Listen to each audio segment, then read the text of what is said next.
While I was shopping, my phone rang. It was from Kevin. When I answered, I could hear Kevin's surprised voice. "You're alive, huh? Heard your house burned down." "What?" I did hear sirens earlier, but I had no idea it was my own house that was on fire. "I heard a woman was severely burned. You okay?" "Huh? I'm shopping right now. There shouldn't be anyone at home." "What? Wasn't it you who was taken away?" The tone in Kevin's voice wasn't relief but disappointment. Kevin definitely knows something about this fire. I had a gut feeling. "I've got a lot to ask you, but that'll wait. I'm gonna go check on my house." I hung up and started running. It was the home I vowed to make warm and welcoming. And now it's gone. I've been patient all this time, but if Kevin ever meant to harm me, I won't let him get away with it. Sooner or later, people like Kevin will get what's coming to them. If that's the case, I might just be the one to send him there. My fury is unstoppable now. I'm Jessica. I'm just your average, single, 40-year-old office worker. Well, maybe not so average. I'm a huge fan of John, a member of a boy band called Kiss Me Prince. I spend most of my monthly paycheck supporting him. John has this younger brother vibe with a soothing appearance. I record every show he's on, and if there's a concert, I'm at my computer 10 minutes before ticket sales begin, ready to fight for them. My family and relatives think it's silly, but only true fans can understand this euphoria. I should have been content as long as I had my favorite idol. However, this year, the last of my close friends from college got married. Looking around, I'm the only one left single. The reality I've been avoiding hit me hard. Unable to bear my loneliness any longer, I impulsively signed up for a dating app. And I decided to attend a matchmaking party hosted by the dating app.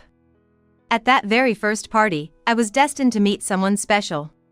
"Is that you, John?" From a distance, there was a young man who looked just like John.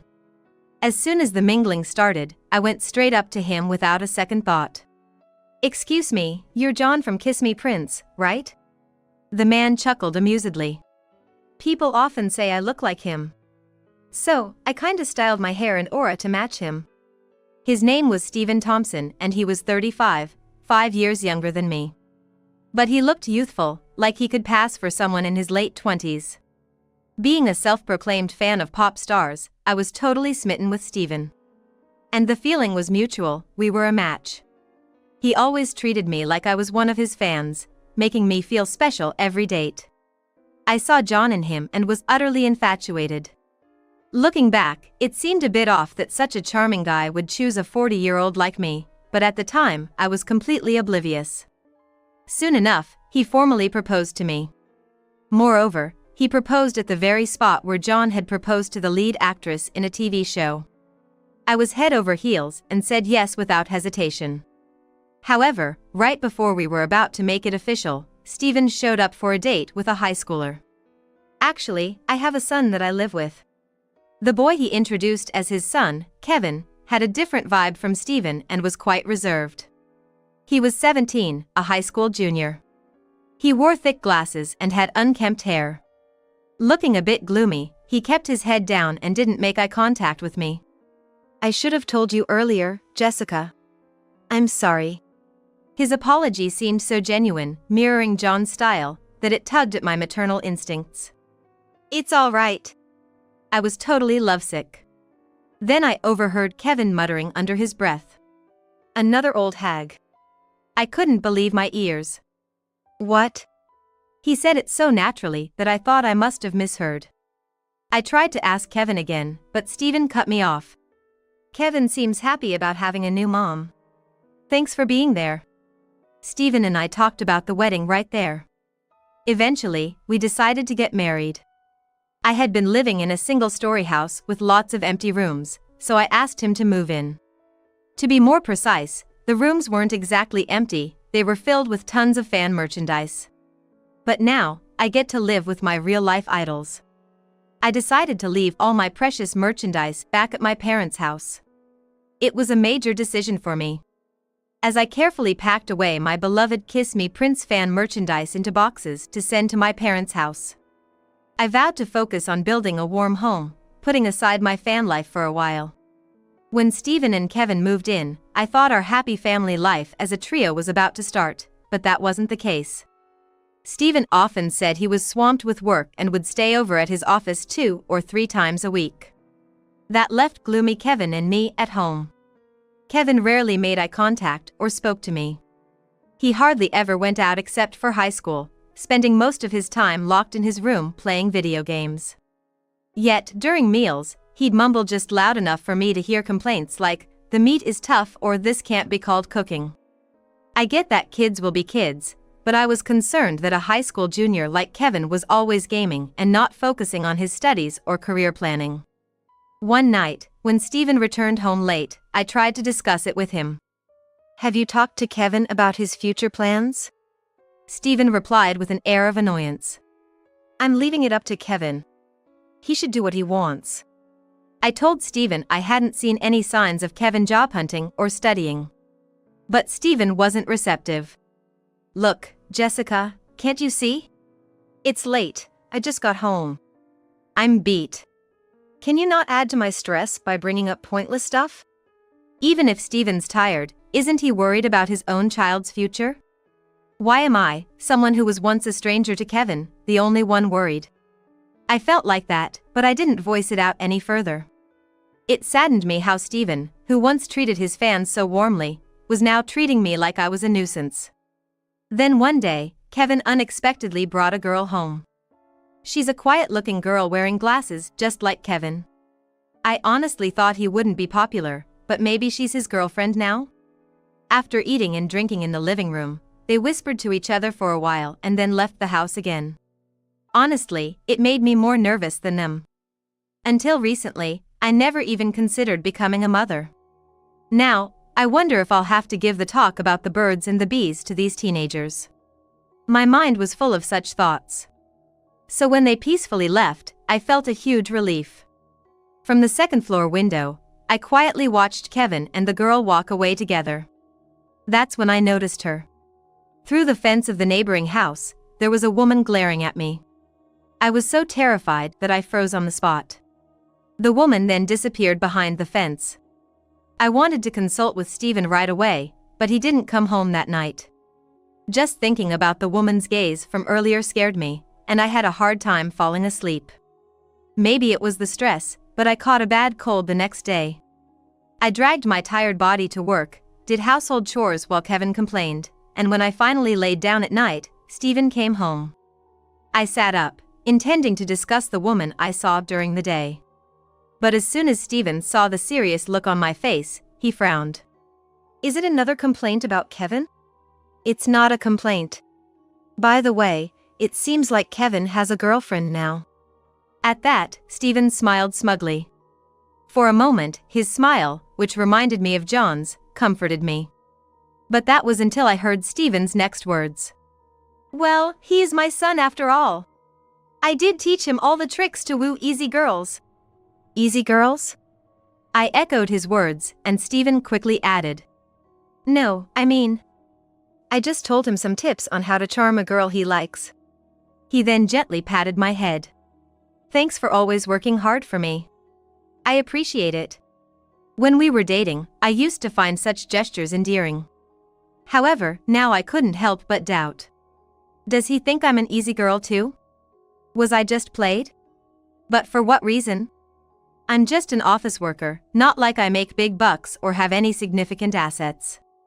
After Stephen took a bath, I double-checked his wallet just to be safe, but I didn't find any suspicious receipts. Still, for some reason, I had this bad gut feeling, and my suspicion towards Stephen grew. In the end, I never got to talk to him about that woman. When I woke up the next morning, Stephen had already gone to work.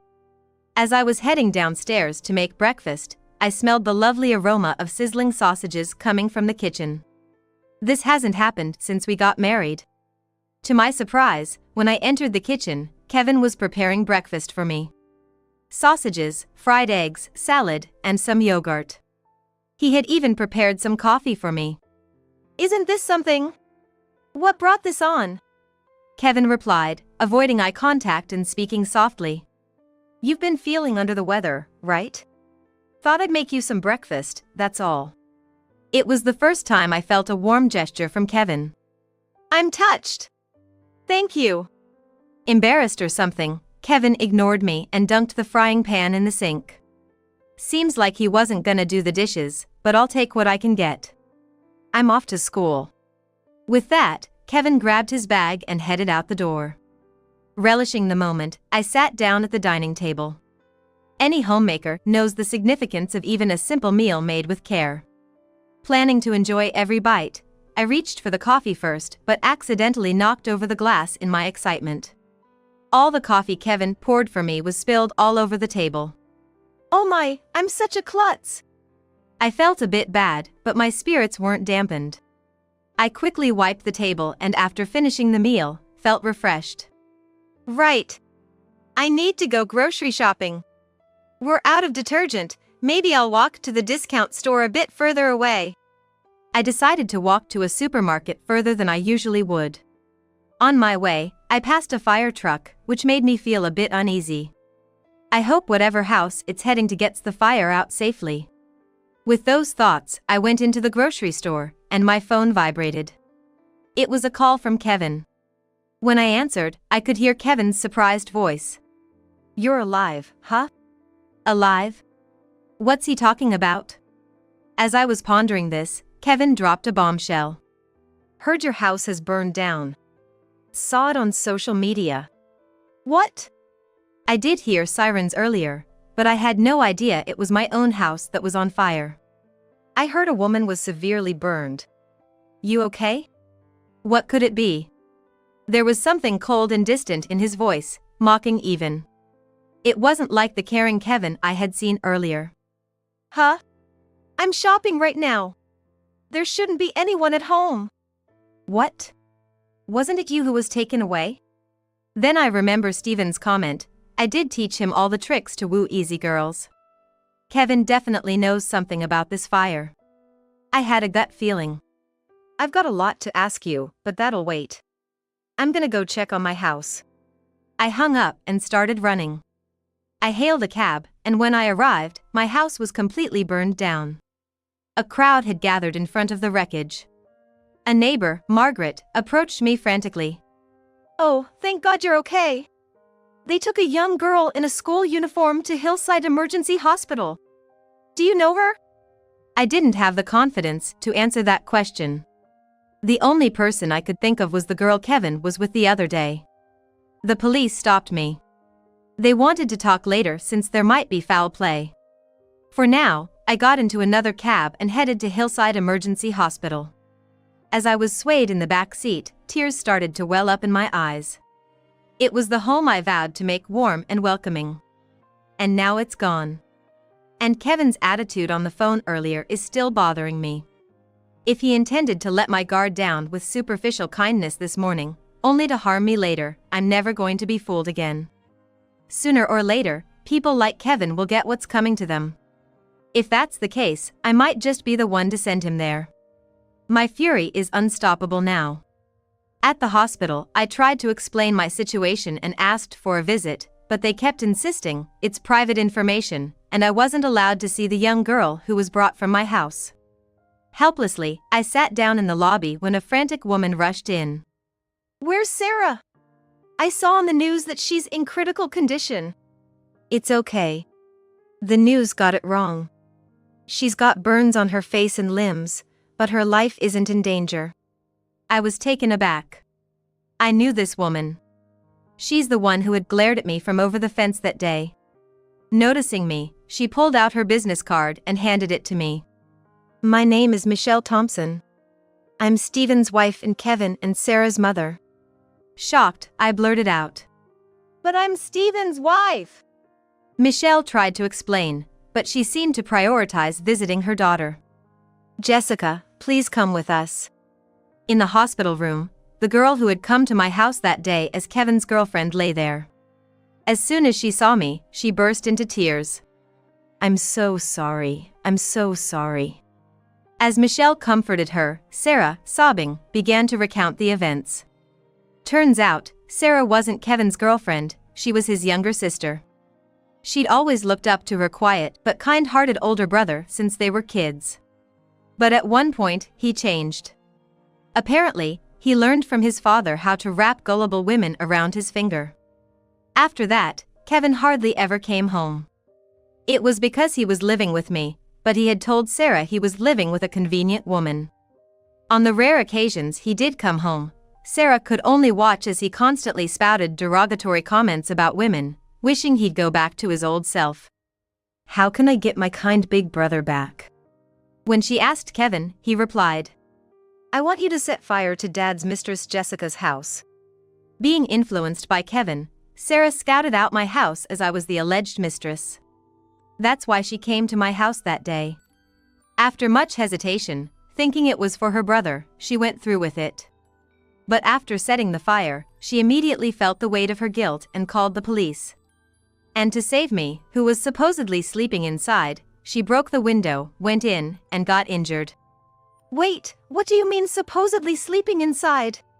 To my question, Sarah replied through her tears, "Kevin was going to put sleeping pills in your coffee."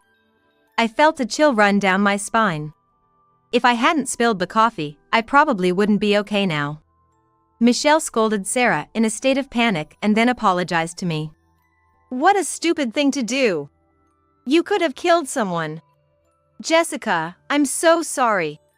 It's due to our lack of supervision as parents. I can't believe what Kevin and Sarah did." Talking about that, I began, addressing the concern that had been nagging at me. "Legally, Kevin was going to be my child now? We decided to get married." At this, Michelle hesitantly took out a piece of paper from her bag. It was Stephen's marriage certificate. Indeed, Michelle's name was written there. My husband had previously deceived another woman in the same way. He must have deceived you. I realized she was right. So the engagement should be invalid due to bigamy. The unbelievable reality made me dizzy. Why would Stephen do such a thing? Michelle let out a deep sigh. Deep wrinkles on her forehead revealed years of hardships. Jessica, by any chance, are you a fan of John from Kiss Me Prince? My husband is oddly confident and obsessed with the idea that he looks like John. He mimics John's fashion, hairstyle, and gestures and gets a kick out of approaching and flirting with his fans. He probably can't help wanting to be adored by women like an idol. I've had enough of it. At that moment, the door to the room swung open, and Stephen, looking pale, entered. Seeing me and Michelle together, Stephen looked caught. I glared at him, anger evident in my eyes, and said, "So, we were strangers all along. You said you'd be staying at work, but you went back to your wife's house." Stephen rambled on, but I wasn't listening. "I'm gonna claim compensation. Including for the house your son burned down. Since we're not related, you can't claim familial immunity." Grabbing my bag, I stormed out of the room. Behind me, I could hear Michelle and Stephen arguing. I vowed not to let this end so easily and returned to my parents' house. Later on, Kevin was arrested by the police. I had requested that Sarah not be arrested, so she was able to return home after being discharged from the hospital. However, scars remained on Sarah's face from the burns. The emotional scars inflicted by her brother might never heal. She now has to live with the guilt and the scars on her face, so I thought there was no need for additional punishment. On the other hand, I intend to have Kevin properly penalized by the authorities. Kevin is turning 18 soon. He's likely to be tried as an adult under the law. As I was preparing the claim for compensation, someone knocked at the door. It was Stephen. "Jessica, I'm truly sorry about Kevin. Can't we start over? I want you to support me again.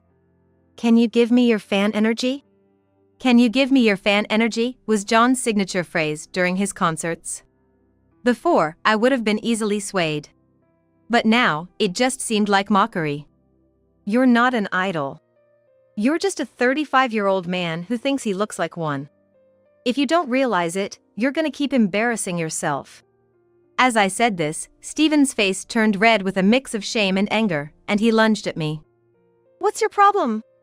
You probably just saw me as a substitute for John anyway.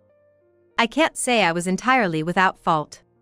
But Steven, despite manipulating the situation, acted as if I was the one to blame. That's right. And I realized, you're neither John nor my dream prince. You're just a delusional middle-aged man. I handed Steven the prepared compensation claim. The recent arson was the result of your flawed upbringing. You're gonna take full responsibility. I'll add to the claim for the time you deceived me. If not, I'll sue you for marriage fraud. Steven came to me begging to get back together, but instead, he was hit with a counterclaim for alimony and was utterly defeated. The always self-centered Steven, in his disappointment, left like that. Perhaps the threat of suing him for marriage fraud worked, because after that, Steven transferred an amount greater than the usual alimony in one lump sum.